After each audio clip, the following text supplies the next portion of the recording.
गिलहरी। जैसे ये नाम सुनते हैं दिमाग में क्या आता है? शायद एक छोटा सा फुर्तीला जीव जो हर वक्त घबराया हुआ सा रहता है और बस अखरोट के पीछे भागता रहता है। लेकिन क्या हो अगर मैं कहूं कि ये तस्वीर अधूरी है, और ये कि इस मामूली से दिखने वाले जानवर के अंदर एक चालाक रणनीतिकार और एक गुमनाम हीरो छिपा है। तो चलिए आज गिलहरियों की इसी छुपी हुई दुनिया के कुछ राज जानते हैं। तो चलिए शुरुआत एक सीधे से सवाल से करते हैं। क्या गिलहरियां वाकई में चोरों को उल्लू बनाने के लिए अखरोट छिपाने का नाटक करती हैं? अब ये सुनने में तो बड़ा अजीब लग सकता है ना? पर यकीन मानिए इसका जवाब इन छोटे जीवों के बारे में हमारी सोच को हमेशा के लिए बदल सकता है। तो हमारा पहला पड़ाव है धोखे की कला। यहां हम देखेंगे कि गिलहरियों की वो जो छोटी मोटी शरारतें होती है ना, वो सिर्फ खेल नहीं है, वो तो एक बहुत ही सोची समझी दिमागी चाल का हिस्सा है। ये उनकी जबरदस्त इंटेलिजेंस का सबूत है। तो उस सवाल का जवाब, हाँ, ये बिल्कुल सच है। साइंटिस्ट इसे कहते हैं भ्रामक संचयन। जरा सोचिए, एक गिलहरी को पता चलता है कि कोई उसे देख रहा है, तो वो क्या करती है? वो एक नकली गड्ढा खोदेगी, उसे मिट्टी से ढक देगी, पूरा नाटक करेगी कि उसने कुछ छुपाया है, और असली अखरोट वो तो उसके मुंह में ही छिपा होता है। ये सिर्फ खाना जमा करना नहीं है, ये प्लानिंग है, ये धोखा है, और ये इतनी कमाल की सोशल इंटेलिजेंस है जो हम अक्सर बड़े और ज्यादा समझदार माने जाने वाले जानवरों में ही देखने की उम्मीद करते हैं। और पता है, जितनी गहरी इनकी चालाकी है उतना ही पोएटिक यानी काव्यात्मक इनका नाम भी है। साइंटिफिक भाषा में गिलहरियों से जुड़ी किसी भी चीज को स्यूराइन कहते हैं, और ये शब्द आया है प्राचीन ग्रीक शब्द स्क्यूरोस से, जिसका मतलब होता है छाया पूंछ। मतलब पुराने जमाने के यूनानियों ने सिर्फ एक जानवर नहीं देखा, उन्होंने एक इमेज देखी, एक ऐसा जीव जो अपनी ही पूंछ की परछाई में रहता है ना कमाल? ये तो जैसे साइंस में छिपी एक छोटी सी कविता हो। लेकिन दिमाग की ये चालाकी एक असाधारण शरीर के बिना अधूरी है। तो चलिए अब इनके दिमाग से हटकर इनके शरीर पर नजर डालते हैं और देखते हैं कि कैसे इनका शरीर इन्हें कुदरत का एक बेहतरीन कलाबाज बनाता है। इनकी कलाबाजी का सबसे बड़ा राज इस एक नंबर में छिपा है, 180 डिग्री। ये कोई मामूली फ्लेक्सिबिलिटी नहीं है। एक गिलहरी अपने पिछले टखनों को पूरा 180 डिग्री घुमा सकती है। इससे होता क्या है कि जब वो पेड़ से नीचे उतरती है तो उसके पंजे ऊपर चढ़ने वाले हुक की तरह काम करते हैं, और बस इसी वजह से वो ग्रेविटी को भी मात दे देती है। और बात यहीं खत्म नहीं होती, इनके पास तो और भी कई सुपर पावर्स हैं। उनके सामने के दांत वो हमेशा बढ़ते रहते हैं, साल में करीब 6 से 10 इंच तक। उनकी पूंछ तो जैसे एक मल्टी टूल हो, बैलेंस भी बनाती है, पैराशूट का भी काम करती है, और आपस में बात करने के भी काम आती है। उनकी आंखें लगभग 360 डिग्री देख सकती हैं ताकि कोई शिकारी बच ना पाए, और वो जो टेढ़ा मेढ़ा भागती है ना, वो घबराहट नहीं बल्कि बचने की एक पक्की स्ट्रैटेजी है। और सबसे हैरतअंगेज बात, वो 100 फुट की ऊंचाई से भी गिर जाएं तो भी उन्हें कुछ नहीं होगा। चलिए अब एक बड़े ही दिलचस्प विरोधाभास की बात करते हैं। ये गिलहरी जो हमें इतनी भुलक्कड़ लगती है, असल में हमारे इकोसिस्टम में एक जीनियस और बहुत जरूरी रोल निभाती है।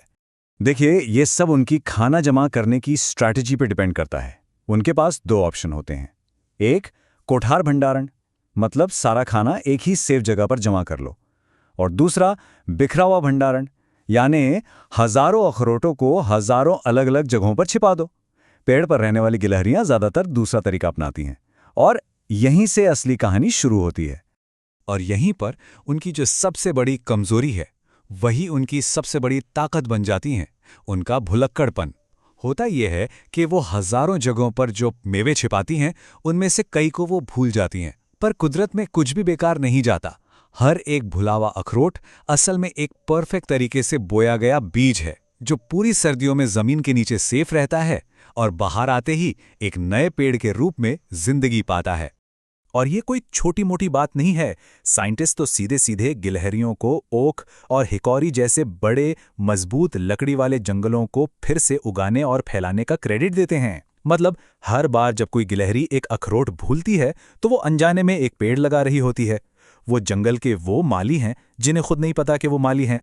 तो चलिए अब एक गिलहरी की जिंदगी के सफर पर चलते हैं, एक छोटे से बेसहारा बच्चे से लेकर एक इंडिपेंडेंट अडल्ट बने तक।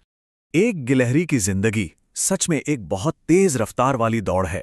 जब वो पैदा होती हैं तो ना आंखें होती हैं, ना बाल और ना ही दांत, पूरी तरह से बेबस। लेकिन सिर्फ 10 हफ्तों के अंदर वो अपने घोंसले से निकलकर पूरी तरह से आत्मनिर्भर हो जाती हैं। ये कुदरत की सबसे तेज बड़े होने की कहानियों में से एक है वाकई। लेकिन ये दौड़ खतरों से भी भरी है और उनकी कहानी इस बात पर तय होती है कि वो रहती कहाँ है। शहरों में रहने वाली गिलहरी की जिंदगी अक्सर सिर्फ 2-3 साल में ही खत्म हो जाती है। वहीं जंगल में ये 6 से 12 साल तक जी सकती हैं और अगर उन्हें खतरों से दूर रखा जाए, जैसे कि किसी की देखरेख में, तो वो 20 साल तक भी जी सकती हैं। ये फर्क साफ दिखाता है कि उनकी जिंदगी कितनी नाजुक होती है। और आखिर में चलिए इंसानों और गिलहरियों के बीच के रिश्ते को समझते हैं, जो कभी दोस्ती का है, कभी दुश्मनी का और कभी-कभी तो पवित्र भी माना जाता है। अच्छा, बहुत से लोगों के लिए तो गिलहरी एक दुश्मन की तरह है, खासकर जब बात बर्ड फीडर की आती है। तो अगर उन्हें मात देनी है तो एक गिलहरी की तरह ही सोचना पड़ेगा। फीडर को जमीन से थोड़ा ऊंचा, करीब 5-6 फीट ऊपर रखिए और यह भी पक्का कीजिए कि आसपास कोई पेड़ या बाड़ ना हो जहां से वो छलांग लगा सकें। कम से कम 10 फीट की दूरी हो। लेकिन सबसे असरदार हथियार है बैफल। ये एक तरह की चिकनी ढाल होती है जो खंभे पर लगा दी जाती है और इस पर चढ़ना उनके लिए नामुमकिन हो जाता है। लेकिन देखिए, जहां एक तरफ हम उन्हें रोकने के तरीके ढूंढ रहे हैं, वहीं दुनिया के कुछ हिस्सों में उन्हें पूजा भी जाता है। कुछ हिंदू मान्यताओं में गिलहरी को पवित्र माना जाता है। एक कहानी के मुताबिक इंडियन पाम स्क्विरल की पीठ पर जो धारियां होती हैं, वो असल में भगवान शिव के प्यार भरे स्पर्श का निशान है। तो एक जगह वो दुश्मन है और दूसरी जगह एक दैवीय निशान। सारा खेल तो बस नजरिए का है। तो अब ये सब जानने के बाद अगली बार जब कोई अपने घर के आंगन में या पार्क में किसी गिलहरी को देखेगा तो क्या नजर आएगा? एक मामूली चोर, या एक नन्हा वनपाल, या फिर वो कवि की छाया पूंछ? शायद अब हमें सिर्फ एक गिलहरी नहीं दिखेगी, बल्कि उसके पीछे की पूरी कहानी दिखेगी। एक ऐसी कहानी जो हमारे चारों तरफ हर रोज चल रही है।